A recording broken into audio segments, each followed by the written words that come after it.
I mean, I got a million basketball questions for you, but I did think it was interesting that you apologized to women in your new book. They are the women I've known and know they are not a number. Right. Much more than their ladies, and they were not to be treated as a number, so I had to apologize. I want to apologize for that because I see them as beautiful people and not a number. Oh, that's a very now, good attitude. Have you ever gotten married?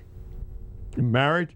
Hard word. No, I have nothing against. My mother and father were married for 49 years before my father died. So I thought you were going to say before my father wised up. Yeah, right. No. Was your father a tall man?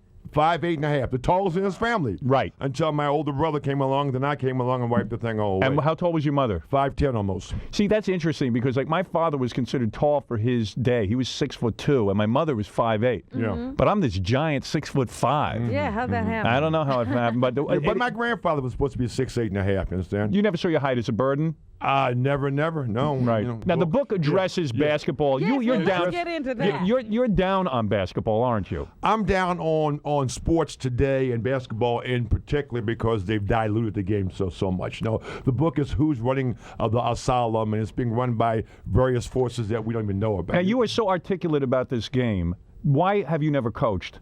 That's not my bag, and it's too much like being in a box and not being able to go anywhere because the players today are so powerful. They sign these contracts for 7, 8, 9, 10 years, and you have to put up with them because they're there. So it's almost impossible to So coach. you can't really coach. Absolutely. And was it true what I said about you being perhaps like a color commentator on the sports broadcast? They're afraid of someone like you actually commenting. Well, they've asked me a lot of times to do a great many CBS, but I wouldn't want to because if I'm sure they would blurt me out, and so those kind of things. Because you say negative things about some of the players. I would say the truth, not negative things. They may be negative in the way that's the way they're performing. I see. And when you see this, were you a guy who got a lot of endorsements in his time when he was playing I got basketball? a lot of endorsements in my time, so I really cannot complain. And what about when you see a guy like Michael Jordan? Do you ever say to yourself, am I better than? Do you consider yourself? Yeah, is he better than you were?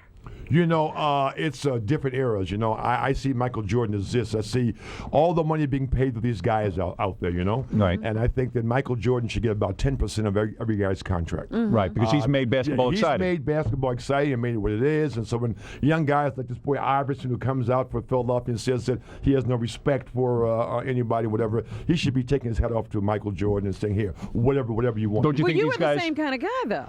Well, that's years ago. No one remembers that far back. Back then, basketball was not as popular a sport. Well, no, back then basketball was trying to compete and just get noticed. Right. So you couldn't get that kind of money. So I helped basketball get But noticed. Wilt brought that kind Yes, of he did. recognition to basketball. Well, thank you, Robin. Robin. You might get a date. Yeah.